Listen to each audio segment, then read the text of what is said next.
nothing to lose because you don't.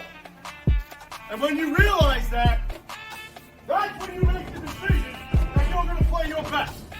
Because if you don't have it tomorrow. You don't get another 48 minutes. That's what we're here for. The pride, the tradition, the family. Yeah, about the guys in this room. Nothing else. 48 minutes for everybody who's here. Do you understand me? Yes, Coach. Do you understand me? Yes, Coach. Welcome back to Titles to Titles. I am your host, Nino Brown, a.k.a. DDP, and this is the 52nd episode of P2P. This is my co-host. You guys know the drill. Boomer, a.k.a. Jared Gray. How we doing tonight? What up, my guy? You know it is Friday night. Been a crazy day. We're going to try to get rolling on this one. Let's get a little shout out to my guy, Nino. Was called out on Crane Company today, live, about your take from last week's show. And, hey, props to you, my guy. I appreciate it. You know, went out there with a hot take on the Washington Huskies, and we'll see what happens. But you got to love Jake Crane. Good guy, you know. Met him down at the Senior Bowl and kind of kicked it off since then, and appreciate him. You know. Yeah, he's hilarious. Good dude. I love some of the takes that Flamin' Dragon Fridays is what they had tonight. It's just absolutely amazing. Some of the things they come up with, I love it. You guys know the drill. We start off every show with a couple weekly headlines in college football. Third time's the charm, Boomer. So I'm going to flip it around a little bit here. LSU's Brian Kelly says, I want to play the best in regards to the 9-game SEC slate, which includes Alabama, Ole Miss, and Texas A&M. What are your thoughts here? Because you got another guy on the other side of the map in Saban saying something a little different. So what are your thoughts? You know, I love Kelly's mantra that he's always wanted to play a tough schedule. Mm-hmm. You know what I mean? He's succeeded. We talked about this the other day on Twitter. He succeeded at Cincinnati, Notre Dame, and now LSU. You know, started off rocky last year, but he made the best for what he had, and you got to give him props. I've always felt like the SECs kind of dodged each other a little bit at times because they have 3 or 4 cupcakes and one right in November. So, you know, let's go play, you know, Kent State in November. And I'm fine with you playing like a cupcake, you know, to warm up in the middle of the season, but to keep yourself out of the worry of getting knocked out of the playoffs in November is tough to watch. And Kelly wants all the smoke, and I'm here for it. Yeah, I'm here for it too. I love it. I like what he's building out there in LSU. Like you said, started off a little rocky, but I think he's weeded out the bad apples, and I think everything's going in a good direction. All right. Can I call out somebody real quick? Don't do it. Don't do it. Don't do it. We got to let that one slide. The bad apple's gone. I mean, he's gone. He's just rotting away. Well, it's 4-6-40 time. Yeah. You had to go there. The next thing, and I just find this odd. When it's not even a lateral movement, I just find it odd. Maryland hires Josh Gaddis as its offense coordinator and quarterbacks coach. Previously from Michigan, and in 2021 was a Broyles Award winner. Is he just seeing the writing on the wall, or do you think there's something else going on? You know, I got to be here for it. You know, there could be one or two ways to deal with this, right? They're either one, you know, writing's on the wall, you know, just not sure what's going on there, or two, which is what I think is going on. I think what you think is going on. Harbaugh was about to jump ship, go back to the pros. He made some phone calls like, hey, I'm ready to come back. Mm-hmm. And, you know, my man was about to be probably the clear-cut guy to be the new head coach. And then Harbaugh comes back and he's like, hey, man, I think I'm going to stick here a while. And he's like, you know what? Got some choice words for you dudes, but I'm going to go to Maryland for some reason. I don't know why you go to Maryland. I'm nothing against Maryland, guys. Love you guys, this and that. But you are not a top 10 program in the NCAA. No. And Michigan is, you know, long term. You know what I mean? So I'm not saying they are right now, but maybe his style of offense isn't getting heard because we had a lot of questions on why they weren't throwing the ball earlier in the season, right? We had a lot of questions why when things didn't work, there was no modifying the system. Like they just stuck it out until it got there. And then all of a sudden, when it came playoff time, they decided they wanted to throw the ball around, right? And you had Bell showing out, Cornelius Johnson was showing out, even Donovan Edwards catching the ball was showing out. It was just odd. So maybe going to Maryland with baby Tua, right? You got a couple of guys out there. You got Hemby in the backfield. Maybe it's like, maybe I'll go here, show what I can do, and then be a little springboard to another head coaching job somewhere else. So we'll see what happens. Yeah, I hope the best for him. I hope he balls out this year. I mean, just not really sure what's going to happen. I just hope he plays well and moves on. It's hard to go from Broyles Award winner to Maryland, though. So yeah, that's what I'm saying. Like it's like a lattimer. You went to like Auburn, Alabama, Clemson, even Oklahoma, so something like that. Like you're still staying in pocket. And there's no disrespect to Maryland, but you go from Maryland, you drop it down a tier or two, in my eyes. You know what I mean? Yeah, I'm with you. All right, last one on the thing, and this is quote unquote quarterback battles as spring practices have begun. I'm gonna start on Ohio State, okay? And it's Kyle McCord against Devin Brown. And the first thing I'm gonna say, and I know it has meaning, but in my eyes, and my question to you is, whoever made it to the show wearing 33 as a QB? We talked about this. 33 is like my dad's number, and it's a cool number for me, but I don't play quarterback. And, right. So let's just drop one of those threes off, homie, and let's rock one of those threes. Yeah, I'm nothing wrong with it. I don't get it. I mean, I don't get it personally, but maybe just trying to be somebody else. But I don't know a number 3 that really stands out to me that played quarterback at, Ohio State. So I say that's what you should do, bro. Yeah, pave your own lane. I mean, I guess 33 is paving your own lane. I get it. But when I read that, when Ryan Day was asked about it, the first thing he thought of was Larry Bird. So, I'm in the same situation with it. It's odd to me. But they're saying this is a battle, right? They're saying this is going to go right down to, the end of spring games. And There's only one reason why they call it a battle.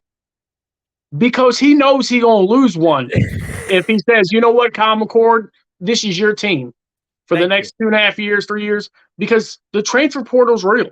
And oh yeah. If as soon as Brown would be like, hey man, I think I'm gone. So I'm out. I gotta go.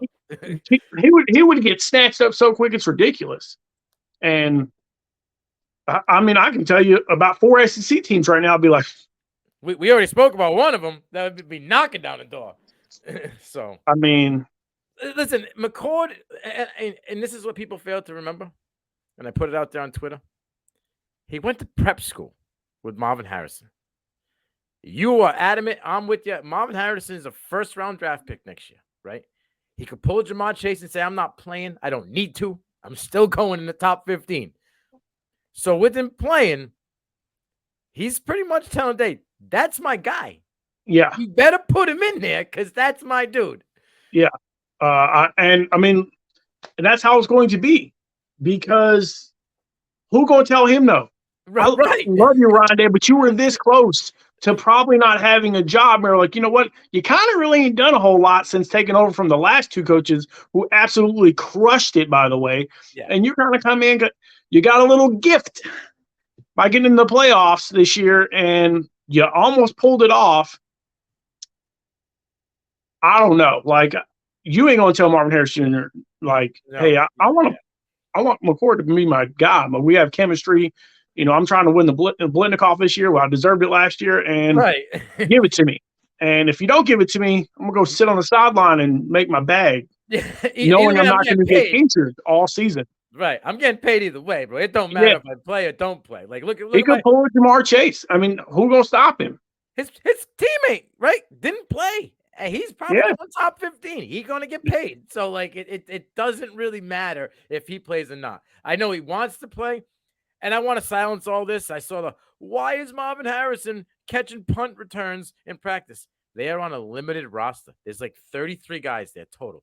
So they got to have somebody catch the ball, right? You know what I mean? Like, and Jigba's not playing. Fleming's not playing. Etchenberg's not playing due to surgeries. It's just precautionary. But there's a lot of dudes out in practice.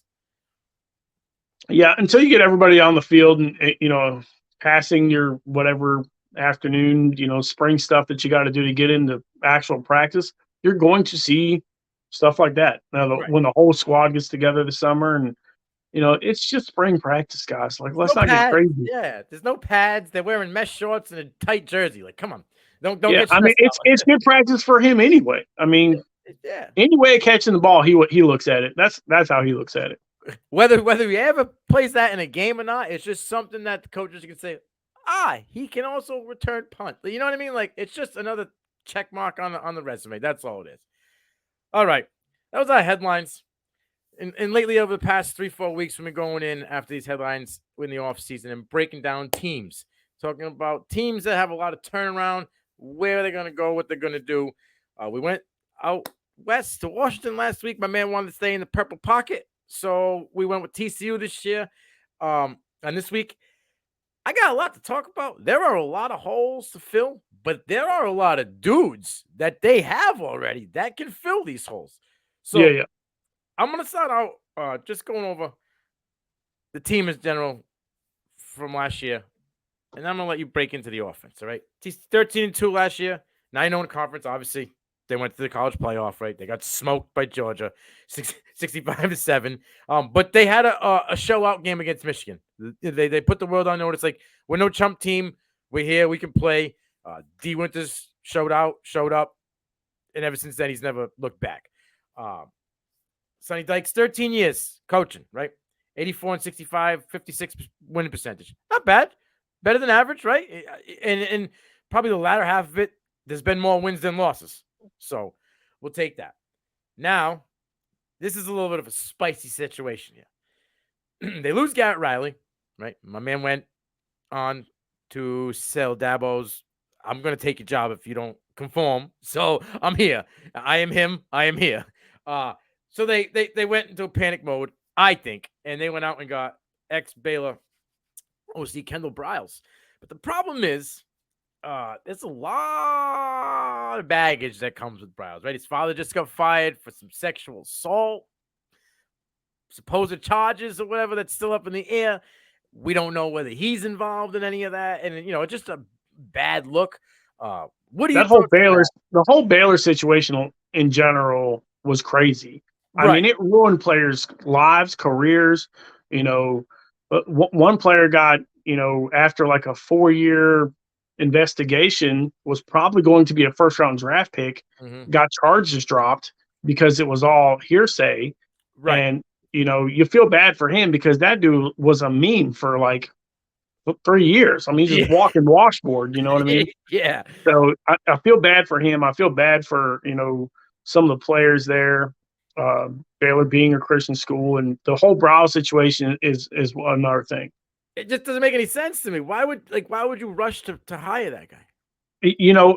But he can always say, hey, it was my dad, right? I mean, it wasn't me. Like I was the young buck here. I'm just learning. Like who don't want to work for their dad in a Division I college? You know what I mean? I don't care what the situation is. Yeah, that's true. Like, and now, he hasn't been great since he left there. Like, I mean, he wasn't good when he went to be a coach.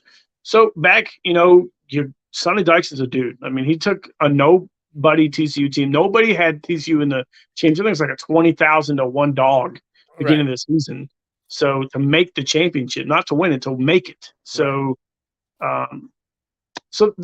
that's a big deal. But to get Briles, he's got, some pedigree. It's still going to be Sonny Dykes' show anyway. So maybe that's why Garrett rolled out, because he wasn't going to. He wasn't going to pull the playbook. Yeah. Yeah, exactly. Now, and then on the defensive side of the ball, it's Joe Gillespie, second season back. In my eyes, he got some work to do. Granted, they were 13-2. There were a lot of games, man, where it came down to them winning either in overtime or at the end of the game. That Oklahoma State game, they didn't even have the lead ever until the first overtime. So Well, in the Baylor game, brought the kicker out in the closing seconds. Boom, kicks it, wins by 2. Or it's just crazy. Or wins by 1 is what it was. When the over/under on that game was 2, which is bonkers.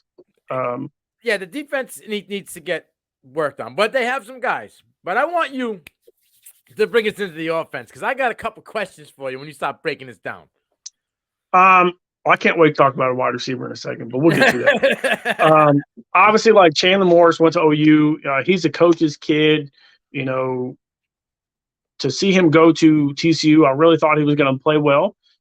Gets injured. Obviously he doesn't play very well in the very beginning anyway. He's 5'11". He's a little dude though, 175 pounds, maybe 185, pushing weights. He had 717 yards, 3 touchdowns, 65%.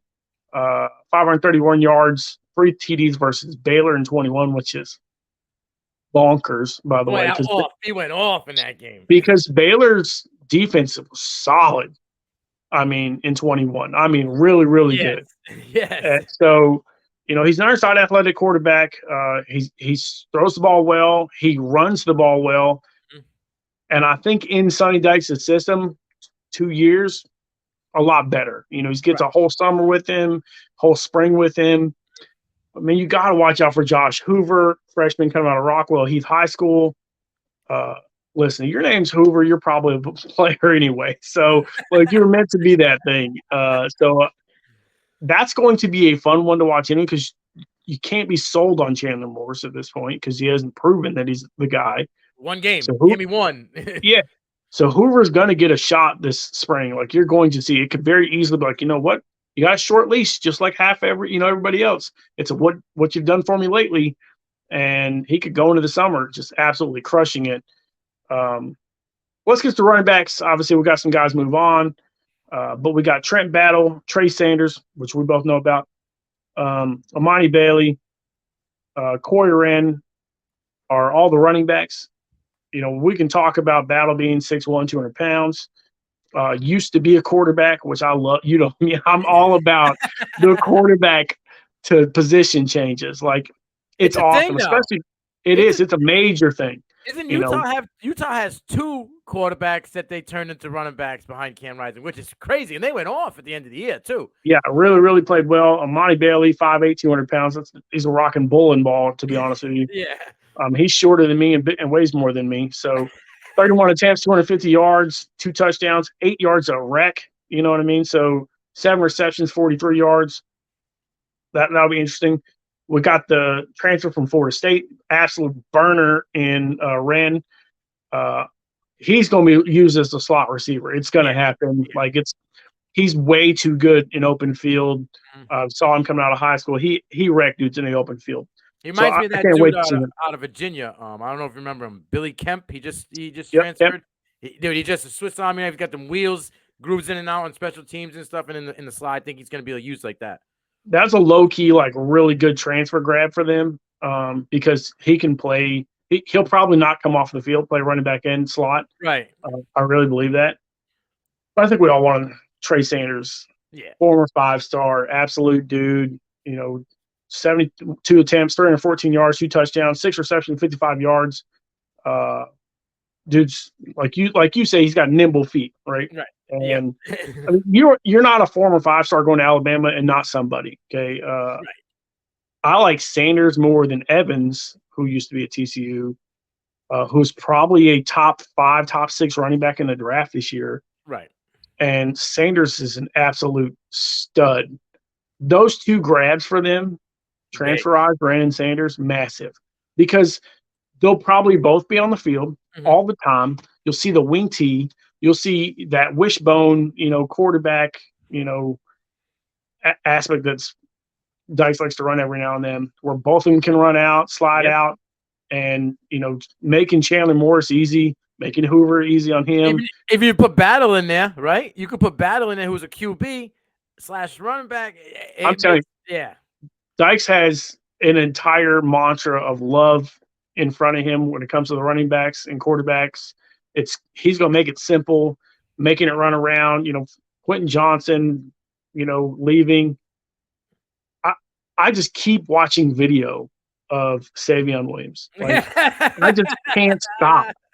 I mean, he is a monster. 6'5". 6'5", 212 pounds, who's probably going to be like 220. Yeah. No problem. But he is fast.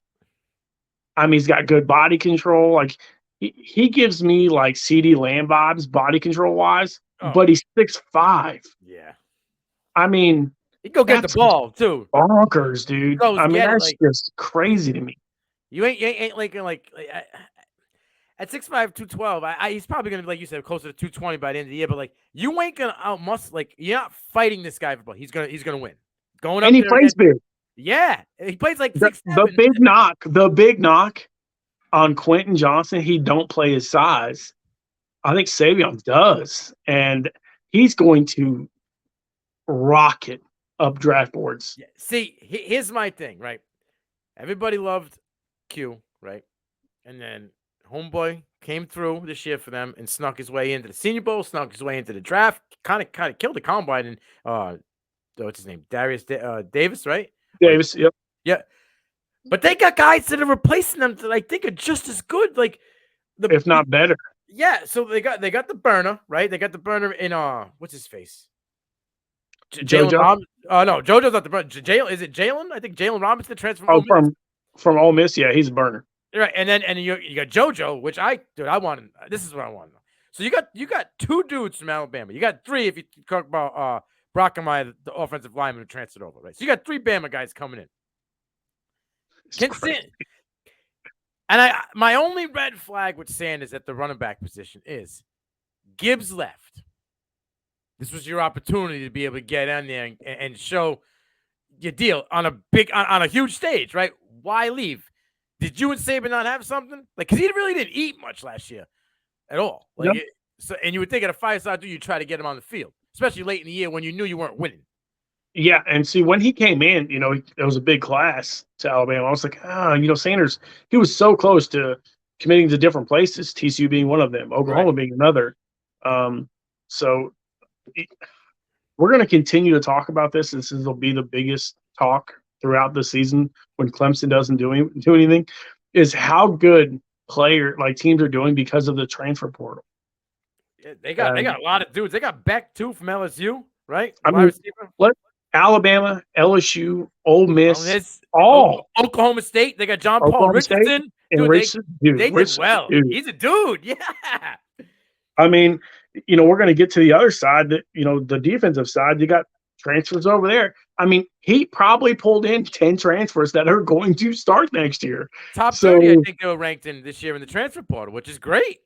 Because where were they last year? Something they needed to do. They were about to get bagged. They're losing a ton, but what they did in the transfer portal is going to make them relevant. And they're going to compete again in the Big 12, and it's probably a 4-team race. Offensively, so it's going to be interesting. But we talk about the wide receivers. Getting right to it. We both love JoJo. We both love Savion, which he's just dude. He's a dude. Yeah. But let's talk about the tight end, Jared Wiley. Go ahead, man. I know you're a tight end guy. I'm a tight end guy. 6'5", 270. Yeah, it's a big man. 24 receptions last year, 245 yards, 4 touchdowns, 10 yards per catch, and can lay it. Do not turn your head to this guy because he will earhole you. Oh, yeah. He loves to block. He can catch the ball. Mm-hmm. I mean, being that big, he's in this weird situation that if he doesn't want to play tight end, he's going to move to offensive guard. Well, look at Zach Kuntz, right? He's the same weight as Kuntz, but 3 inches shorter. Yeah, Kuntz is massive. He's an ogre, dude. An ogre. And I asked him. I heard you. I had to ask him. You're 6'8". You're almost 300 pounds. If you wanted to move, could you do it? He's like, I would if I wanted to. And this is before his combine workout. He probably shot up draft boards because he had a phenomenal combine. He got a 10. He was the only dude with a 10 on the RAS score. Yeah. So he went from maybe on some people's radar because he went to, In your the face. transfer Yeah. to right in your face. Yeah. And Yeah. this is going to be the same thing with Wiley, and I just have this weird feeling that he could test out really well and he's going to have a big year in that offense. Watch out, man. I mean, I'm 65 receptions. I have this feeling. Yeah, listen. I'm with you. I think he could be a sub because they go 4 wide a lot, right? They do a 4 wide system. You put Sanders in the backfield and 4 wide. You put Wiley at the end and let him roll out if he needs to, or slip off the block, right? I'm assuming this is me assuming now. It could come back to bite me in the behind, but you're gonna go Savion, right? You're gonna go JoJo. You're gonna go Richardson and Robinson, or rotate in Beck because, dude, Beck's 6'2", 207 pounds, right? In 2 years at LSU, it's an SEC school. He's got 700 yards receiving, 60 receptions, 11.4 yards per catch. Like, he can catch and run. He's good after the catch. He eats up yak. He's a high volume, big play guy. So, like, to me, and I don't think they're getting enough talk. And this is why they're just kind of just simmering. Like, nobody's really talking about what they did. I know Q is probably the best receiver they've had in a long, long time, right? He could be, especially with everything that just happened today, wide receiver 1 off the board, right? But I think as a whole, their offensive group is better. They lose Kendrick Miller, but, like, bro, they got a backfield full of dudes who can ball now. Yeah, I mean, I think Sanders is a better prospect. I think going to TCU is better for Sanders than it was if he wanted to go to Colorado. And I know he was trying to go to Colorado bad. Yeah, like, he's legit like called Dion, like, what's up, Unc? Yeah, what's up, Unc? Like, hook a brother up. Yeah. Which is interesting that he didn't take him. See, that's what I'm saying. It's like there's a little red flags here and there as we go. Like, your uncle didn't take you. You left Alabama when the opening was there. I don't know if he's a locker room issue or what it may be, but I know the talent is there. If you go back and look at some stuff of him coming out of high school, man, he was a dude. And you see flashes of it. There were flashes of it, not last year, the year before. He kind of got in a little bit. Like, he's shown it a little bit. Maybe with that right opportunity, he can do his thing. It will be interesting. Let's go to this defense side of the ball here. I'm excited because there's a couple guys I think you are going to like. I know D. Winters is your guy, but I think I got to fill it for him. And there's a guy in the secondary that I am all about because he is just a snot bubble type dude. All right. Defense last year, 29.9 points allowed. They were ranked 89th on 136. That's not ideal. Okay. You're in the bottom quarter.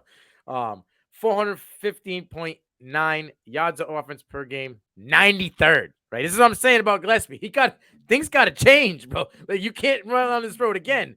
160 rush yards per game, and he also allowed 35 completed passes a game. That's a lot of passes to be completed. Your secondary was on an island, bro.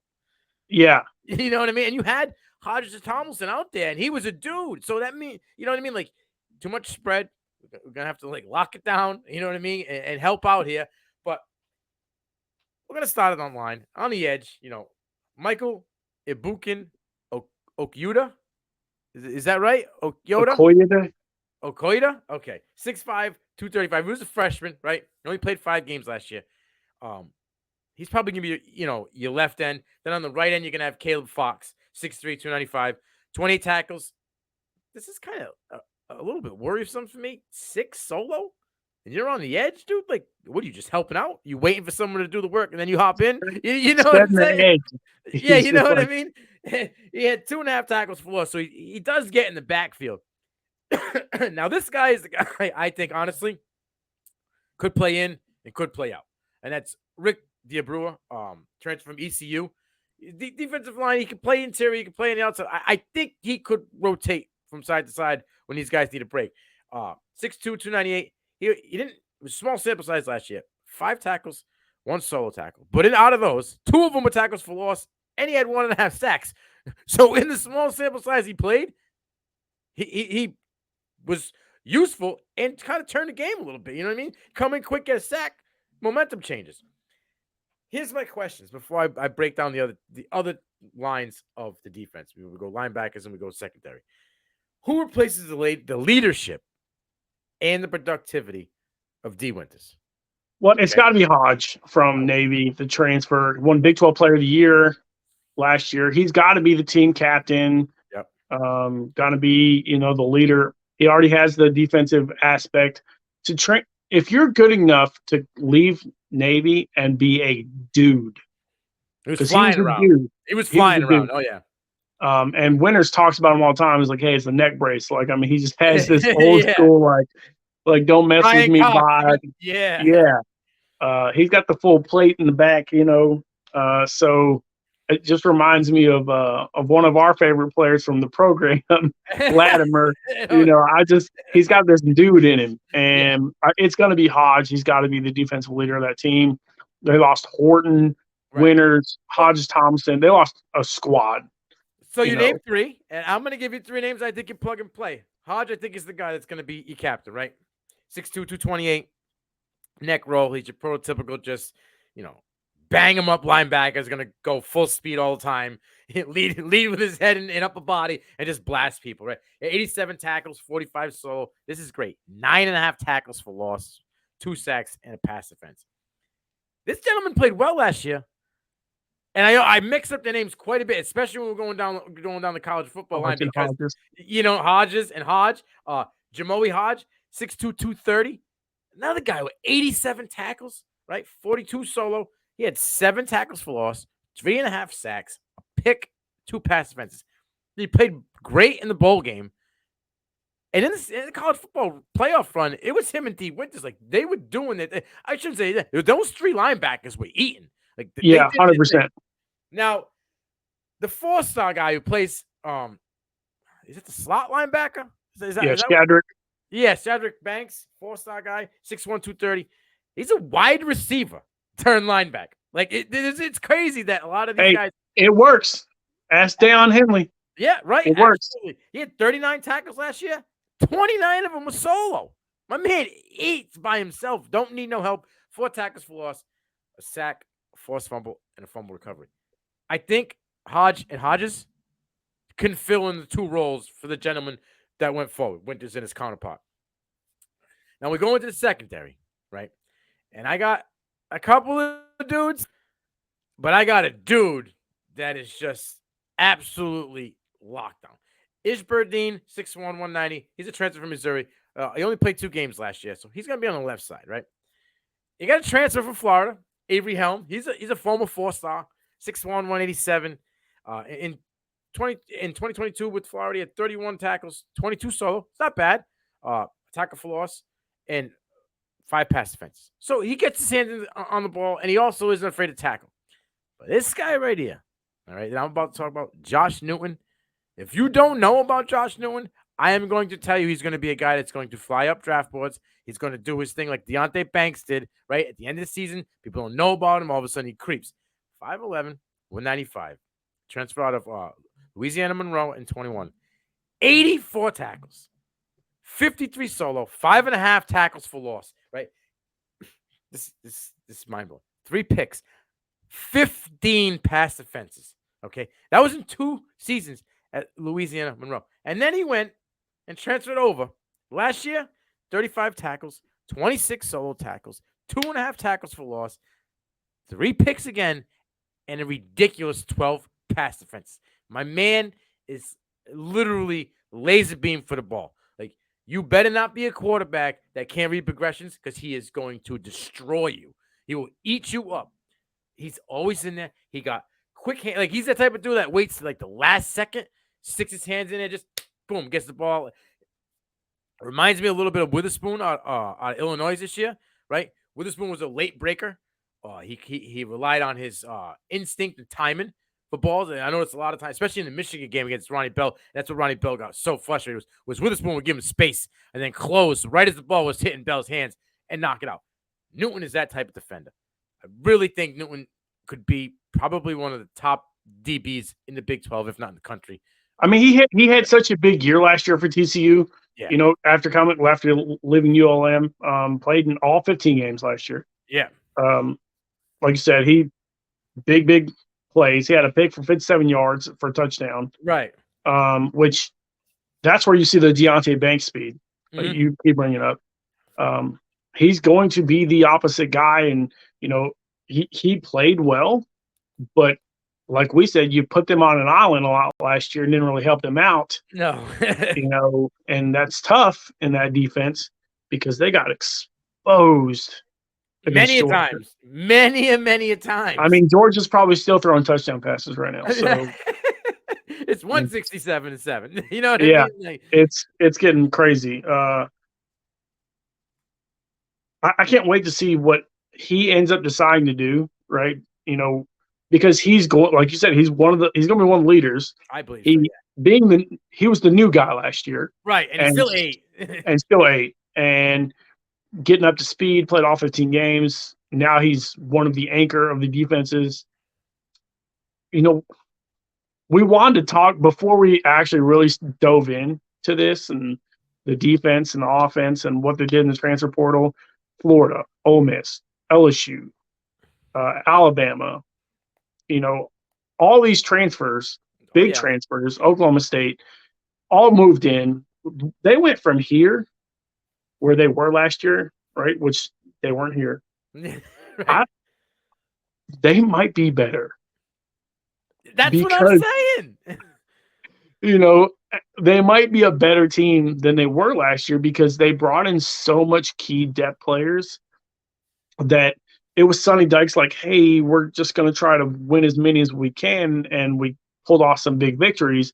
I mean, it could have went 2 different ways. They could have been Oklahoma and lost 6 games, by 3 points. So they just happened to pull off some lucky wins and then actually still get in the playoffs because they still beat Kansas State early in the season. So it's just one of those weird things. But I wanted to talk myself, and they're rebuilding. They might be reloading. Yeah, hey, I'm with you right there. So shout out my buddy Jason from Debbie Deep Dive. Yeah, I think on Twitter his handle is All-Purpose Scout, right? He had posted something about he's salivating over Savion Williams, and we're both big Savion Williams. And I commented to him like, who's throwing him the ball? Because I'm not sure if I'm sold on Morris and Hoover. So it's like, that's where I get concerned. Like, Savion Williams is a dude, right? And Q is a dude, and he could probably live up to that style of play and maybe those expectations. But I think Everton and TCU, especially on the offensive side of the ball, it's going to revolve around Morris. Can Morris be the guy, right? Can Morris be the dude? Or is it going to be someone from the late transfer portal? Could you see a guy like Devin Brown? Could you see a guy out of Penn State that's fighting against Drew Alla? Could you see one of those guys transfer in and TCU take him in? Because my concern with Morris is Dugan wasn't like this phenomenal guy going into last year, right? He wasn't like he's the stud. He's guaranteed to take us to the championship. And Morris didn't really do anything. And that was coming off the year before's Baylor game of 500 and something yards, 3 touchdowns. So I worry slightly. But I think that defense will make a large improvement this year, right? Which, if you can bring it down somewhere between 5 to 7 points per game, I think that your offense with the weapons you got, I think you can still be in play for a lot of games. Now, I love Newton, but he's got a dude in the back that if Gillespie uses right as a one high safety over the top, that's Mark Perry, 6 foot, 200 pounds. Colorado transfer last year. Guy had 91 tackles at Colorado, 63 solo, 6 tackles for loss, 6 pass defenses, and 3 picks. Last year, 84 tackles for TCU. All right? My man's a tackle machine. 59 solos, 6.5 tackles for loss, and 2 pass defenses. They got dudes. They also got Nuke Bradford in the back, too. So they have dudes, right? I really think that the talent level, and this is no disrespect to those guys, I think the talent level this year at TCU is possibly better. It's crazy. We keep talking ourselves into it. And, you talk about backs. You talk about the guy you just brought up. We got Nuke, my man Nuke. Yeah. Nuke is just ridiculous. And Channing Canada is a really solid player. Coming, those are the recruiting. Those guys in the recruiting. The community college kids, man, watch out. They're there to prove something. And Jamal Johnson, I love Jamal Johnson. Hey, listen, 4-0, Radon Fontenot is going to be a dude, all right, at safety position. I don't think he'll play this year much, maybe in the later half of the season. But, we talk about the loaded wide receiver room. We're talking recruits. They were 23rd in the nation in recruits, right? Cordell Russell. He could make it's possible that he's that good that he could sneak his way in early. 6'2", 200 pounds. He's 17 and 3/4. I don't think he's 18 yet. Out of North Mesquite High School in Mesquite, Texas. Now that's somewhere around your area. You know more about that area than I do, right? But he's a player with a muscular frame at almost 18, 6'2", 200 pounds. I mean, this guy's in the NFL, full-grown men that are 6'2", 200 pounds. He's only going to be 18. Got that muscular build. He's got good length, wingspan that he knows how to utilize well. He can go up and get the ball. He uses his body to shut off the defenders, right? He has great ball skills, and he is really elite in traffic. Is there a chance you see Russell making his way onto the field this year? 100%. You don't bring in a kid like him who had a ton of offers. I think it like 26 offers. Right. 26 Division I offers. Yes. And you don't bring him in, especially bringing the guys that you got in transfer portal. And I understand you got a load. You don't bring him in without at least telling him, hey, man, you probably got a shot. Right. You know what I mean? Which is big for him. And, it's going to be big for TCU. Now, yeah, you mentioned Jamal Johnson. Talk to me a little bit about Jamal Johnson because he's a dog. Sorry, my bad. My mic went crazy. With Jamal Johnson, 6'1", 185 pounds, he might be a 3-star, but the dude is elite speed. And I got kids screaming. So that's all good, man. Background, baby. They're excited too. They're excited for Jamal as well. Yeah, baby. Listen, Jamal is another dude that's got length, right? Uses his length well in coverage. He doesn't have like the fastest speed, but he can play above his speed, right? He knows how to take good angles to utilize the speed. There she is. She's coming in. She's all about the Horned Frogs. Let's go. I think he's gonna be a dude. I think there's a chance that in the later half of this year, you could see Johnson and Perry deep in the secondary. Man, oh man, those are some heavy hitters. Now on the edge in this recruiting class, I know you're gonna like this guy, right?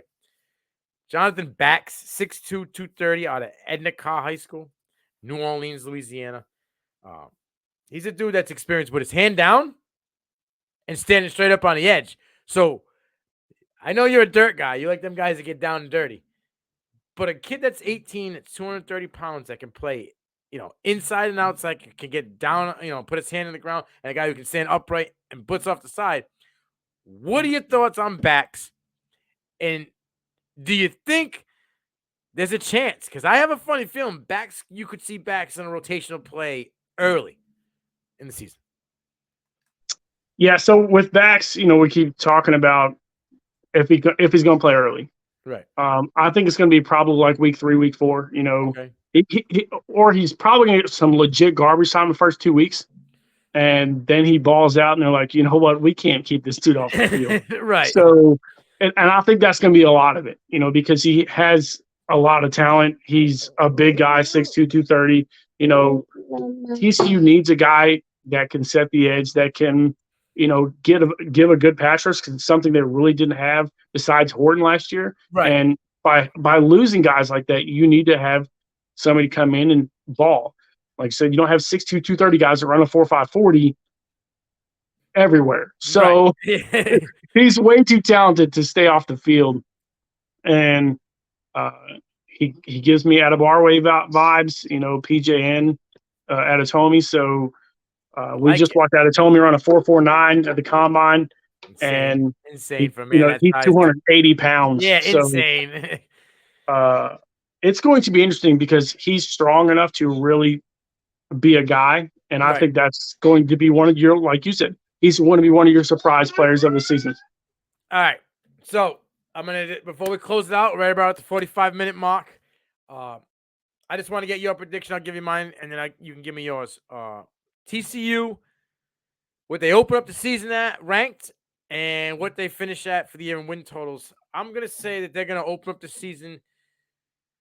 I feel like the college people, the Masses at B, aren't going to do as much diving in as we have or other analysts will in the thing. They're going to say they lost a lot of firepower. There's a lot of youth coming in. They're probably going to put them somewhere in between the 12 and 15 range. That's what I see. I think they're going to win 10 games. I think they'll have a shot. I don't know if they'll be in a college playoff, but I think they'll have a shot to make, maybe win the division or win a bowl game. Thoughts? Overall, love it. I think it's going to be 100% on the quarterback at this point. Yes. I've got him at 9 games. Okay. And I think that's only because we saw some teams get a little bit better. Yeah. We saw TCU. Obviously, they lost a lot, and they could have lost 6 games. Yeah. I think Oklahoma got better. I think Texas got better. And that's 2 wins that they had that they're not going to have. And I agree, but if it's there's a little gray area there because if the QB controversy is working because the main guy ain't playing well, then there's a chance for them to sneak out W's in those games. Well, that's the same issue with TCU, though. Yeah, I was just gonna say, but then it can also go vice versa. My man Jason is telling me to buy in on Morris. I know his dad's a coach, right? So there's some and if there's not like NFL, but there's like that football pedigree where you learn the IQ is there. I'm gonna ride it out. I'm gonna say, maybe Morris does it. I watched that game at Baylor where he threw for 531 and 3 touchdowns. He was in his bag. He felt good. He was throwing the ball all over the field. I am surprised that JoJo Early went to TCU, knowing that Dugan was going and there was no coming back. So in my eyes, I feel like he knew what the quarterback prospects were going in, right? Being a 5-star kid coming from Alabama. So I'm going to trust the process. And I'm going to go Chandler Morris is going to take that step this year. What do you got? You said 9 wins? I said 9 wins. I love Chandler Morris. You already know this. He transferred from OU, so I'm always been I'm going to root for the guy. Right. Actually, I like the 10 wins, to be honest with you. Let's go with it. I'm with you. 10 wins. All right, 10 wins. A P2P agreeance on this one, which doesn't happen much. No, it doesn't. It doesn't happen much. Any show that I'm on where I'm co-hosting, the agreements doesn't usually happen. Next week, I'm going to throw 2 teams out at you. I'm going to need you. Look at rocking the Scully. I love it. She just grabbed and put it on, so I had to bring her on camera. I got 2 teams. I want you to give me which one you want to go. I'm sticking with my Riley Leonard guy, so I'm going to go Duke, right? Because I think Riley Leonard's going to be a guy people aren't talking about, but he will at the end of the year. And I'm going to go, let's go Big Ten. Let's go Iowa. I mean, I say we do Iowa and maybe ask Dennis some input. Okay. I'm down. All right, so we're going Hawkeyes. I love Kirk Ferentz. I think he's one of the best coaches in college football. He's one of the longest standing coaches in college football. So love Kirk Ferentz. I say, let's hear from the Hawks Nest and let's find out what they got. All right, my man. This has been great. Close to 50 minutes. We got a special guest. Take us away. Hey, say, let's go. Let's go.